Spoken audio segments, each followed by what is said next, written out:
So as a quick reminder, we are going to record today's session. So you will get that automatically via email. And is there any other admin things I want to say? Yes, one other thing before we dive into, everyone is automatically on mute so that in case there's noise in the background and people's spaces and stuff too, it enables everyone to listen in okay and be all set. So let's dive in. We are here to talk today about, am I in the right job? How to know when it's time to go. And Dave and I were just talking about, this is a very big hot topic for a lot of people with so much going on with the economy and everything else that's been happening in the past several years. A lot of people are trying to sort out and figure out whether they're in the right job, much less the right career path, and if it's time to make a move or not. And what we're going to talk about today are things that are going to help you like do some really good self-reflective stuff and be clear about what you need to be considering in order to know whether it's time to make a change for you personally and professionally. So just quick intro to me. I'm Hallie Crawford. I'm a certified career coach, speaker, and author, proud partner of Georgia State, and I live just up the street, kind of. I live in Midtown Atlanta, so not too far. I've been coaching and training since 2002 and have undergrad degrees and grad degrees from Vanderbilt and the University of Illinois. And the career model and the advice that we're giving you all today is advice that we give to all of our clients and have been doing so for a really long time. And we know can really help you sort through what the right next career move is for you. So I would say, just by the way, for everyone, this advice we're giving you is going to relate to your situation, regardless of whether you're currently employed or not, have been laid off, etc. But knowing like what is the right next kind of career path for you and step is what our goal is for today. So here's part of why this is important. And then in our next slide, we'll get to our agenda here. The reason why it's so important to think about, if you're in the right fit or not is not just because we spend so much time at our jobs, right? And it impacts our personal lives and everything else. But in the past few years, so much has happened. COVID, et cetera. Now we're heading toward a possible recession, all of that. And we've noticed in the past several years, more so than ever before, I think have been really reevaluating their career path and what's the right fit for them. And is it time to make a move or not? And if they do, what the right move is. We had clients, if you take a look at this next slide, tell us all different things related to this remote work thing or the hybrid model. I know plenty of people are back in person, but there's a lot of people out there that are still telling us, I want only remote work. How do I tell my boss I never want to see her again in person? All the way to some of our clients have told us that they realize their fulfillment with their job, their coworkers were a critical piece to that, and just feeling like they're in the office and having that vibe and everything. So everyone feels differently about all of these different aspects of what's happened with our workplace in the past several years. And it can be really hard for people to know what to do now that their priorities have changed. I think COVID made us reevaluate our priorities and what's really important to us. And then, like I said, we've got the recession concerns. So one of the first steps I would recommend that you start to take for yourselves is to consider, how long have you been wondering about the right job or not? This possible making a change or whatever. Is it a passing phase or a long-term problem? So if you've been feeling this way for years, definitely a long-term problem, okay? But if it's more of a passing phase, you need to ask yourself, like, is this really just about, for example, the project I'm working on now, the client I'm working on, whatever it is. So it's a really good idea, kind of as a good first step, to ask yourself, okay, how long have I been feeling this way and been thinking about it? And is this something that might get better over time based on whatever is going on with my current situation in my job? So ask yourself that question as a good first start. Here's what we're going to talk about today on this next slide here. We're going to talk about why it's important to be in the right fit. We've got a red flag kind of quiz or test for knowing if you're definitely in the wrong fit or not. And that will tell you if it's time to go for sure. We're going to talk about defining fulfillment first when you're thinking about if it's time to stay or go, if you're being fulfilled or if you are fulfilled in your current career path or not. And then we'll give you our ideal career model, which serves as a really good checklist for you to use to say yay or nay, stay or go. If you'd like a copy of our slides, just so quick admin reminder, especially for those of you who have just joined us, you will receive a copy of the recording of this automatically. And if you would like a copy of our slides, please just email us at admin@createyourcareerpath.com. We can send those over to you. That email address is also where you can ask questions after our session today too, if you think of something later on. All right. Let's dive in. I think we all know why this is important. Too many people are still not engaged at work. They're wondering about the right fit or not. And it takes a toll on us. How many people can say, you know, my partner, for example, or my family or friends are sick of me complaining about my job. And it just causes anxiety, all of these other kind of health concerns if we're not in the right fit. And what I would say is, even for people who they're not in a toxic work environment or something that's really dramatic, over time, not being in the right fit is going to wear you down and take a toll on your mental health as well as your physical health. So it's good that you're here today to be thinking about this. The reasons why we get stuck and why we want to think about this topic today for the next 20 minutes or so is all of us get stuck in jobs. I mean, this has happened to me before I started my coaching practice, honestly. We get stuck in jobs for different reasons. Like, it's normal. It happens easily to us. It happens to everybody. The reasons, or some of the reasons why people get stuck in jobs are, you know, we're good at the tasks or whatever, but it's not rewarding for us, but we're good at it. So people keep asking us to do the same thing and we're like, okay, fine, I'll keep going. Sometimes people choose a career path based on other influences in their life. People think it's a good idea. Okay, I'll go try it, see what happens. Some people will tell us that the job was offered, so I took it. This happened to me the last job that I had right before I started my coaching practice. The job was offered. I had to pay my graduate school bills, so it was time to just take whatever came to me.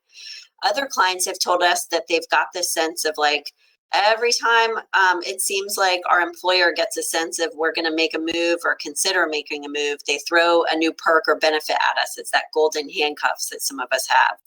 Some people report that they changed jobs too quickly and they got stuck in the wrong thing. They didn't realize it was the wrong choice. And in some cases, unfortunately, sometimes the job is not as advertised. So just please know you're not alone. This is normal.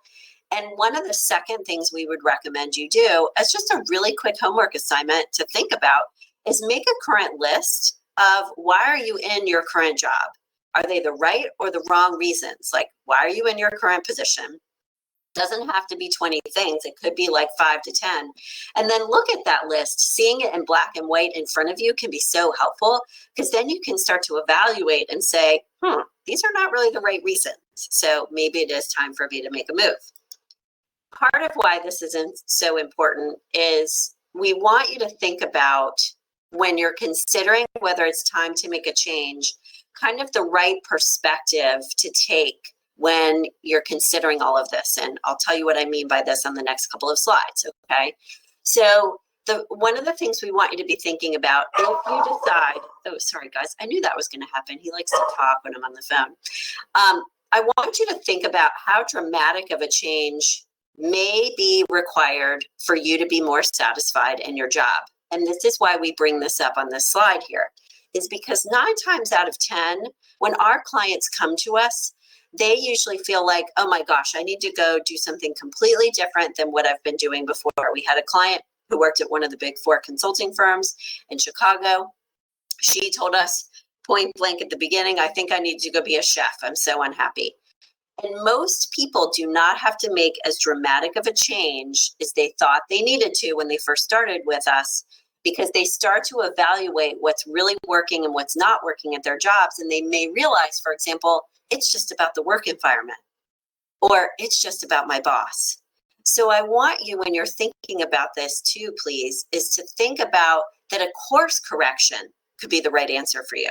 It doesn't always have to be a really dramatic change. So if you're somewhat satisfied, you might be able to say to yourself, okay, let me separate what works for me and what doesn't work, but maybe I just need a new role within my same industry, Or maybe I need to just do the same thing, but at a different organization. So there are tweaks that can be made that can actually help. And if you're very, very unsatisfied, though, and you go through our career model, which we'll show you today, you may need to consider a larger change. But just remember, it may not have to be as dramatic. The kind of tagline for this is, don't be dramatic, okay? The good news here is that you can be really engaged and fulfilled. That's the goal. It's usually less dramatic of a change than you think, just like we just said. Let's go to the next slide.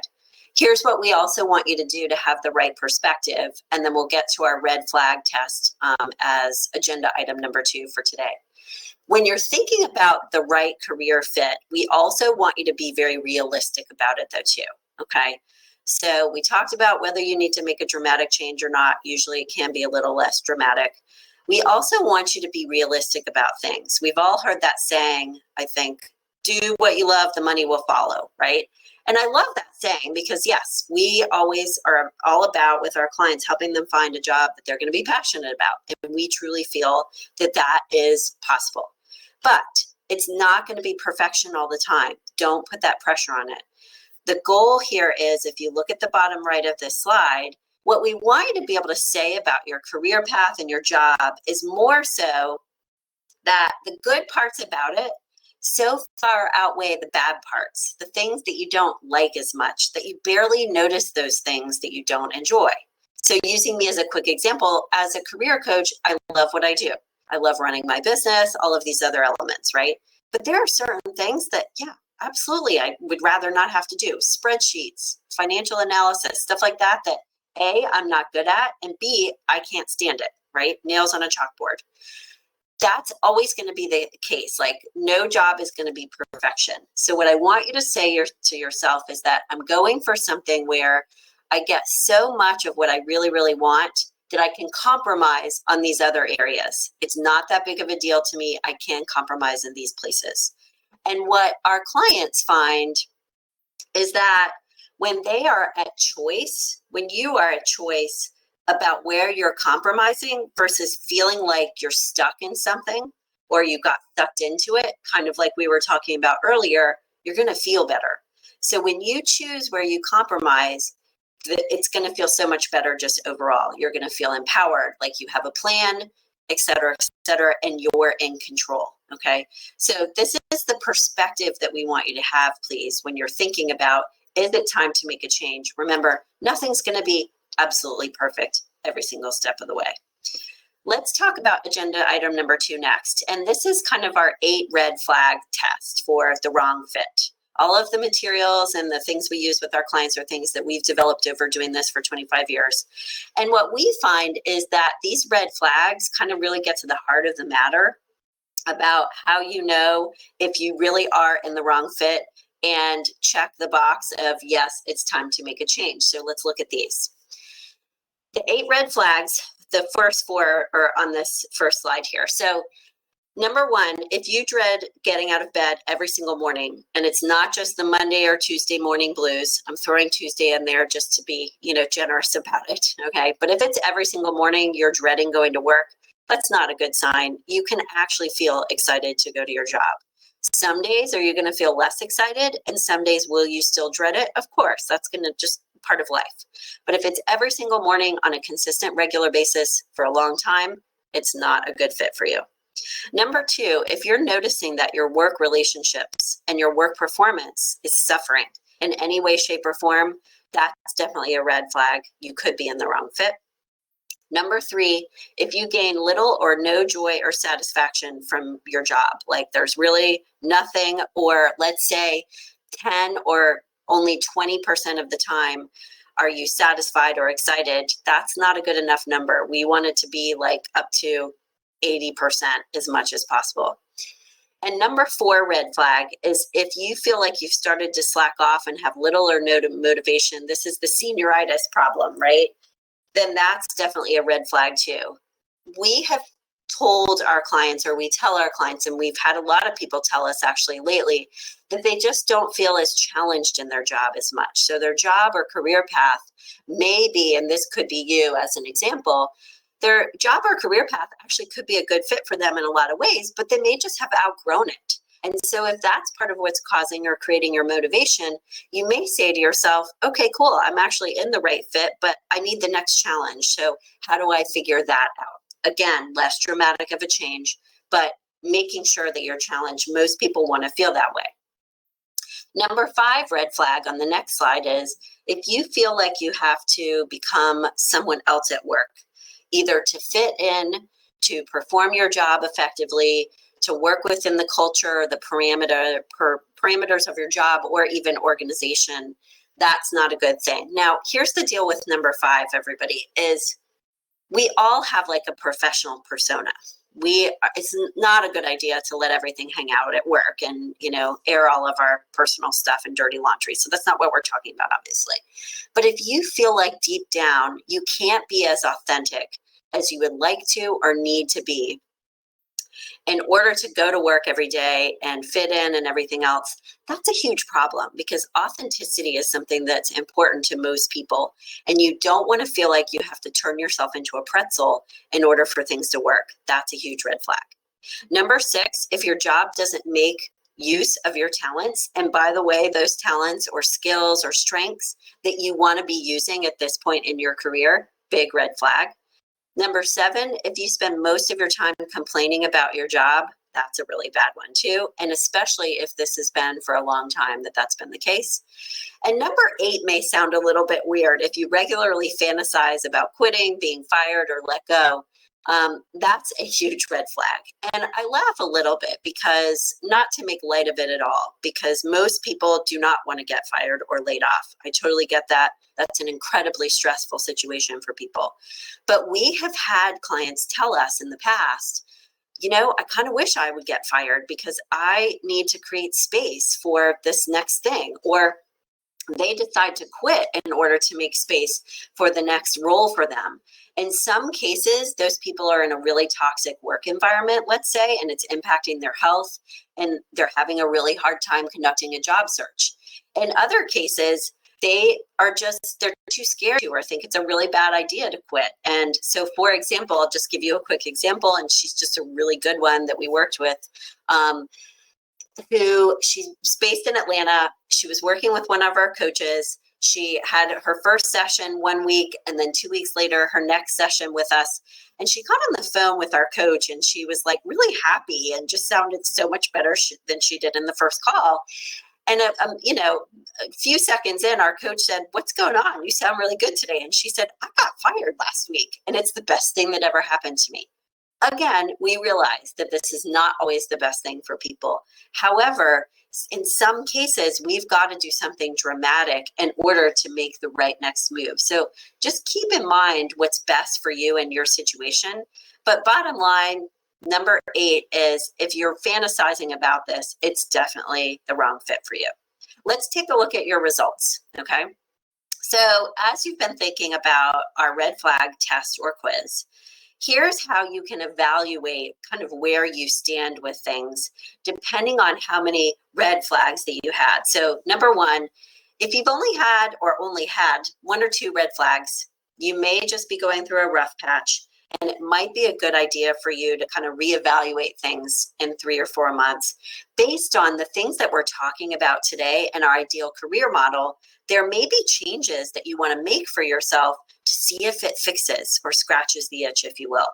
If you've got 3 or 4 red flags, you're probably not in the right career, but you may be closer to your ideal career than you actually think or realize. Write down what works for you in your current job and career path and what doesn't work as a way to get started thinking about, okay, do I have mostly what doesn't, there's more answers in the doesn't work column versus in the does work column. And start to think about and notice, like when you're writing these things down, what are the themes in what you're seeing? Is it mostly about the tasks? Is it mostly about your boss? Seeing these things in black and white can help enormously, help you be more objective. 5 or more red flags, bottom line, it's definitely time to make a change. In our chat or Q&A, I think the Q&A needs to do it. And yes, I'm going to put the email in the Q&A or chat. Sorry, guys. So in the Q&A, I'm going to put right now, if we pause for just a second, and I'll let you noodle on your results as well. I'm going to put the email that you can use to get the slides. Remember, you will get the recording automatically. Okay, so that's in the Q&A. And I would love to hear from people where you stand in the Q&A. Is it time to make a move or not? Just a yes or no would be great, just so we can kind of get a sense of where people stand after thinking about this. So this is one way to identify whether it's time to make a move or not. Let's talk about defining fulfillment first and why we feel this is so important to help you not just evaluate where you are now, but figure out what the next step is for you and where you need to go instead. We like for people to define fulfillment first for several reasons. Number one, it's the hardest thing to figure out usually. It takes more time to help our clients, for example, identify what their values are and what's going to be meaningful and rewarding to them. But it's also the thing that gives them the most career ideas. So we like it when people think about, okay, what would be really rewarding to me, even if some of their ideas are crazy and harebrained and not realistic, because even if that one idea is not a good one, it could lead to another idea. So bottom line, when people think about what would be rewarding and fulfilling to me, instead of just saying, okay, well, what am I good at and what's going to pay me enough, they're going to get more ideas by thinking about and considering fulfillment first. And the last reason why we think it's so important to consider fulfillment, and you'll see this when we talk about our model in just a moment too, is it impacts every other element of your career path. For example, if you're not leveraging your strengths in the right way and the way that you want to right now, you're not going to be fulfilled, much less successful, right? If you're not in the right work environment, you're not going to be fulfilled. So all of the pieces of the model, if you will, interact with or interplay with the fulfillment piece. Now, how do we define fulfillment? Here, or on this next slide here, these are 4 ways that you can start to think about it. And this is one of the first things that we do with our clients to help them define and determine their career path and dramatic change or not, etc. So let's take a look at this next slide. The 4 ways are, for 5 minutes, not even 5 minutes, maybe just for like a minute or two, if you can journal tonight, for example, before you go to bed, about how you define success. What does success mean to you? Is it financial stability? Is it you're helping other people? Is it that you're solving problems? Is it that, you're making enough money or X amount of money or whatever it is? Is it that you're, a model parent to your kids? Whatever it is, start to think about and write down what success means to you, because it can give you clues to some of the criteria or components that you want to have in the right career path for you. Number 2 is to identify and think about your interests, those like hobbies or tasks that you perform, even outside of work, where you tend to lose track of time. And for example, even if, let's say, you like photography, and that's not a realistic career path for you because it's not going to pay you enough, ask yourself why you like it so much. Is it the creativity? Is it creating an experience for people? Is it capturing something that's visually appealing? There could be elements to why you like or are drawn to your interests and hobbies that you could incorporate into a different career path that can pay your bills. The third way is to think about your ideal day at work. And some people will journal about this. Other people will create a vision board. Either way, whatever works for you, think about what qualities your ideal day at work would have and what you want them to have. And look at how these overlay with everything else that we've talked about today. And then finally, we have our clients go through what we call a peak experience exercise to help them identify their top 3 to 5 career values. They think about a moment or a period of time in their life. Usually we want it to be a personal peak experience, because then they can get closer to who they are as a person and what's really important to them deep down, versus choosing from a list like of values online. And from that peak experience, we have them write about it, think about it, but write specifically about what was cool about this experience for me, because that can start to give them possible clues to what some of their personal and some of their career values are. If anybody feels like they need more help with this and would like to learn about our career coaching services and how we can help you, please feel free to reach out to us. I'm happy to talk to you anytime. We do a free consult with people where you can chat with me for a couple minutes. I can hear more about your situation and talk about how we might be able to help you and if it's the right fit. same email as the slides. Let's talk about, I don't want to say it like the coup de grace because that sounds really cheesy, but this is the thing that our clients like best about working with us, and it's our ideal career model. This is a model that I created when I first started my coaching practice, and we've adjusted and, we keep it up to date based on the times, etc.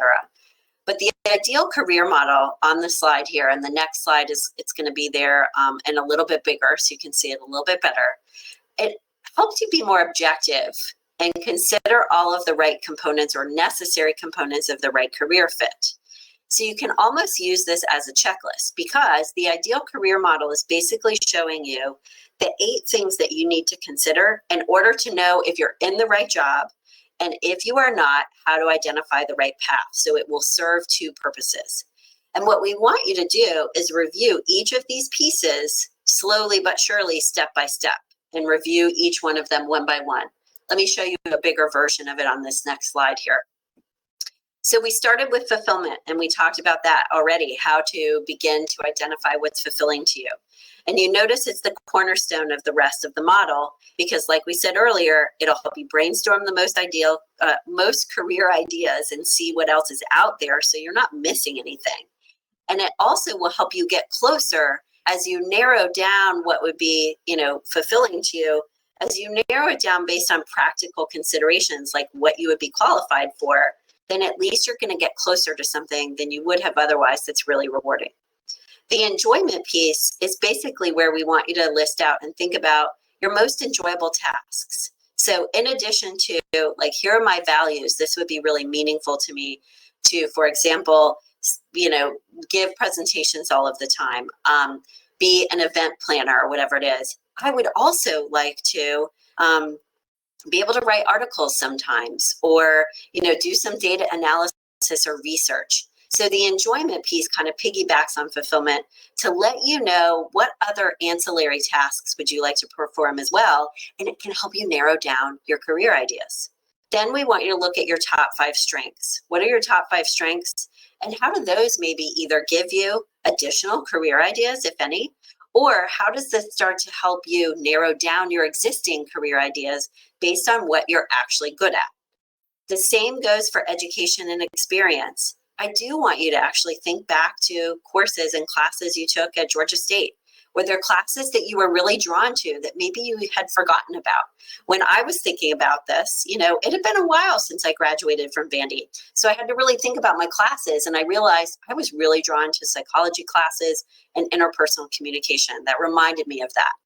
So with education and experience, you want to see if there are any additional career ideas that come out of these, because that could be the case. And if not, that's okay. These can help you narrow down your existing list, again, based on practical considerations. Then finally, we want you to take a look at your personality type, work environment, and compensation. Personality type is about, are you more introverted or extroverted? Are you more of a big picture strategy kind of person, or more of a detail-oriented type of person? It impacts the role that you need to be in. It impacts the type of the people that you would work best with, but it also influences the ideal work environment for you. So these interplay enormously. We want you to think about work environment. What's best for you? And this is anything from remote or in-person work, geographic location, the office that you have, how big the company is, what's the culture, what's the environment there, what's their mission, all of those things. And then finally, last but absolutely not least, think about compensation. And this is not just about money. This is about the benefits that you'd like to have as well. So if you print out this model, reminder, in the Q&A box is our email address to get the slides if you'd like them. Use this as a checklist to ask yourself, are all of these pieces in place in my existing job? And are they in place in the way that I want them to be? If the answer is no to several of them, then it's time to make a move. If the answer is kind of 50-50, are there changes that you can make to some of these pieces that will help you feel better? And you can try that out and see how things go, and then decide to make a move later on. By the way, before we get to, I have about 5 minutes to do some Q&A, and if anyone needs to hop off now, that's totally fine because we're at the half hour, but we will have a little bit of time for Q&A here at the end. One of the things that we also find can be helpful for people in addition to our model is to try a career assessment, like the Strengths Finder. We like that one a lot. That's the one we tend to use with our clients. But if you do this, remember that a career assessment, it can be incredibly helpful because it gives you accurate information in a very short period of time, right? But remember, it's only one piece to the puzzle. Career assessments usually only are testing you for one of the pieces on the model. Your personality type, your strengths maybe. They're not talking to you about the right work environment or compensation. So you need to use those, but remember, it's one piece to a larger puzzle, okay? All right, we'd like you to leave today with at least 2 action items that you will commit to over the next week. And I'd love it if you put them in the Q&A box. That would be great.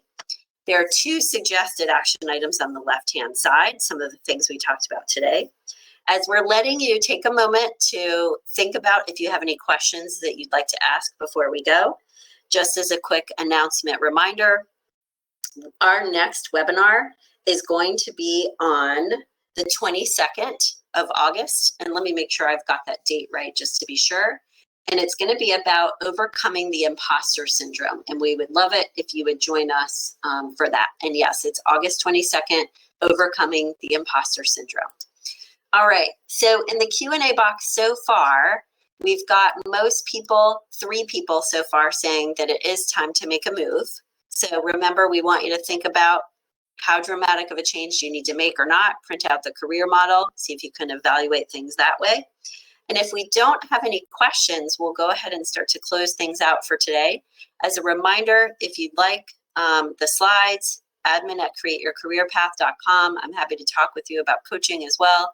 And look out in your email within, I think that the recording actually goes out automatically to everyone, but just to be safe, within the next 24 hours, if you don't see it, check your spam because the recording may go there.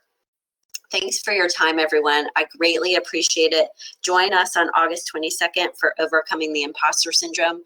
And if you do have questions that you want to ask later on, please feel free to ask. And we do have 2 questions. Let me just pause here for a second and we'll get to those. What do you do when you love everything except the compensation? This is a great question. Think about if there's a way to do a similar role to what you're doing now, or the same thing but within a different organization or type of organization where you could get paid more. Or if it's feasible for you, could you enhance your compensation by doing something on the side, like getting a side gig, something like that. Those are 2 possible ideas. Another person asked, do you all help people highlight transferable skills when making a career change? Absolutely. That transferable skills idea is such an important one because when you're trying to make a shift into something different, that's what you need to highlight. You can't sit there and say, for example, well, I've been doing this exact same thing for 20 years if you're trying to make a shift or change. So yes, on your resume and LinkedIn, and your elevator speech, and when you're talking with people, we help people highlight those transferable skills. That's a really important piece to the process. Another person asked, I'm struggling with finding time to think about these things and have thought about just leaving my job so I have time to sit and meditate and think about these, but I'm concerned I would have trouble finding a new job if I'm not currently in a job. It's a great question, and it's something that our clients ask us a lot. And I'll go on video here before we go today too, just so I can say hi and bye kind of live here. If you're struggling to find time, I would try to see first before you leave your job if there are ways that you can insert that time or build in time to existing things like your lunch hour at work or lunchtime, and try to make kind of a renewed commitment to yourself to see if you can do that. So it's not an add-on item, if you will. Sorry about the dog, guys. He scared me too. So it's not an add-on item, if you will, but something that you can build into your existing schedule. And I think for people to leave their job, it's financially has to be the right decision first. You've got to make sure, obviously, you pay your bills. And it is easier for people. It looks better if you are currently working than if you're not. But if your job is just hands down preventing you from being able to find something new, what I would do is get all of your ducks in a row before you leave. Get your resume, your LinkedIn, everything worked on, so that when you do actually leave, you can really hit the ground running with your search. Like, activate your network before you leave, all of that stuff. Like, get some things started if you can before you go, so that the time that you're unemployed is as short as possible. And our last question for today is, have you heard of the benefit of taking time off for your mental, emotional health? I need time. Absolutely. More and more people are taking like a sabbatical from work. And I think that it's something that's definitely much more, not just realistic, but it's people understand it a lot more than ever before. Okay. So yeah, if you need a mental health break, so to speak, to just take a couple months off from job searching, work, anything else, that is not nearly as frowned upon or as much of a concern as it used to be in the past. So if you absolutely need that, that's something that you can put on your resume. You took a sabbatical and these are the things you did during the time, whatever it is, but you absolutely can talk about doing something like that, and it's much more accepted than it has been in the past. Thanks for those questions. They were really great. All right. So we will go ahead and go for today. Again, thank you so much for your time, everyone. We hope this was helpful for you as a starting point to know whether it's time to make a move and move on. Reminder, check your email for the recording. And if you have additional questions and you'd like our slides, just email us at admin@createyourcareerpath.com. Take all of this that we talked about today, everyone, in baby steps. Give yourself a little bit of time and space. Have a great day. Thanks for being here.